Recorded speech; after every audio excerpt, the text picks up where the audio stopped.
so that's also interesting, and we can sort of analyze that over the course of this semester as well to see what it means about American culture, what it says about American culture. So what does it mean to study food anthropologically exactly? What does all this mean? And what is culture anyway? Well, for purposes of this class, we'll talk about culture as a set of beliefs, values, ideas, and practices held in common with a group that is located in a relatively concentrated geographic area and remains the same or similar over an extended period of time. So you have a couple of different elements in this definition: beliefs, values, ideas, and practices for one sort of cohesive group for another, a geographic area for another, and an extended period of time, some sort of historical relationship. Now, all of these are sort of subject to change. They're fairly flexible, and a lot of people talk about how we can decide what the boundaries of culture are.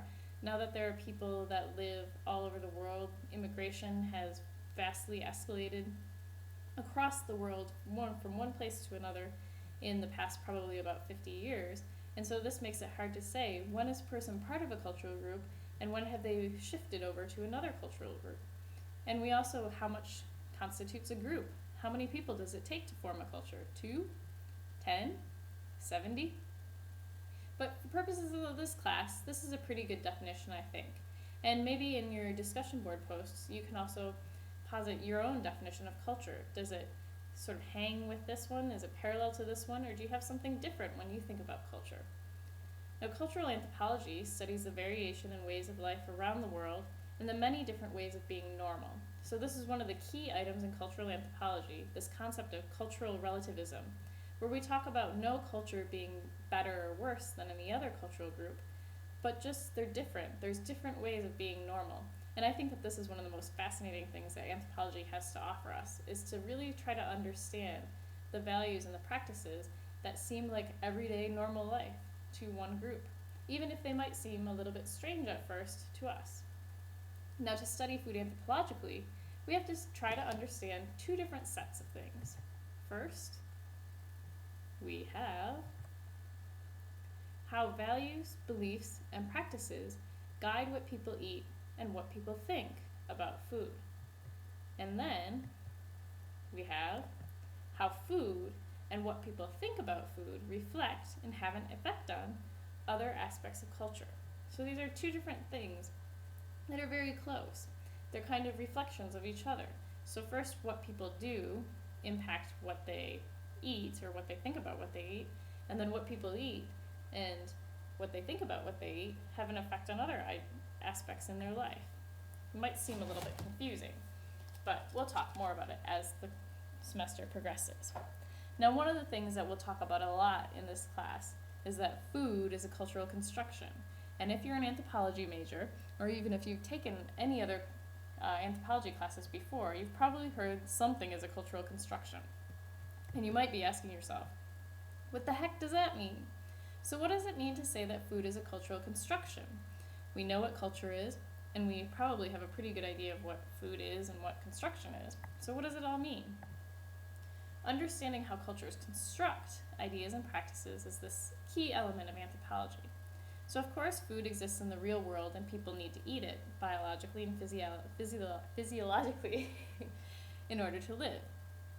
But what people choose to define as food and how that's categorized and all the meanings that shape what they decide is edible and what is not edible, or when someone can eat something, when it's fully cooked or properly cooked, when it tastes good, all of these kinds of circumstances are built and molded through culture, through social interaction. And so this is what we mean when we say that food is a cultural construction. It's not that it isn't real. Of course it's real. There is food there. But how people define that and shape it in their lives, that's what we mean when we say food is a cultural construction. So some examples. First, you have visual aesthetics. Now, if you look at these pictures, you can see a Bengali meal. There's some chickpeas there. It looks like there's some kind of curry, some tandoori meat. And then on the right-hand side, you have a steak. Now, if I showed these pictures to my father, for instance, he would say, wow, that looks delicious on the right-hand side.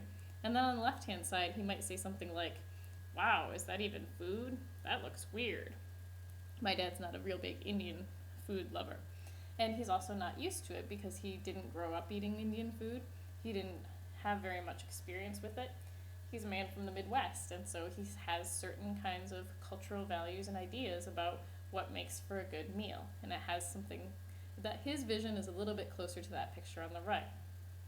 However, if you showed me these two pictures, I would also think that the left-hand side one looks pretty delicious, and I'm sure I could get many of you to agree with me on that one. But we probably have slightly different cultural values. And if we show these pictures to a Bengali, they might think that the picture on the right looks really different and really strange and not edible, and it's beef. So for some members of India, that would be, for Hindus, that would actually be sacrilegious to eat cow. So these are some of the kinds of examples that food and what's defined as food is very different across different cultures. You also have items to be consumed. So if you look to the right-hand side of your screen, you'll see some pictures that I took on my research that I did in Tonga, which is an island in the South Pacific, or a group of islands in the South Pacific. And on Tonga, which is a Polynesian nation and culture, there are particular kinds of items that make food. And that means that you have to have some kind of root crop, root vegetables, so like taro or yams, or some other various kinds of root vegetables that have been either boiled or roasted, and then some kind of meat item. And this is what defines food. People actually use the same word for food that they do for this general category of root crops. And so this is another way that food is defined. If you showed them some kinds of, like potato chips, for instance, or let's see what else, even sandwiches, they would kind of say, well, that's not really food because you wouldn't really make a meal out of it. You don't have any root crops there. Next you have a picture of some young Chinese girls eating at McDonald's. They look pretty happy to be eating at McDonald's. And as we'll read about later in the semester, social context here defines what can be called food.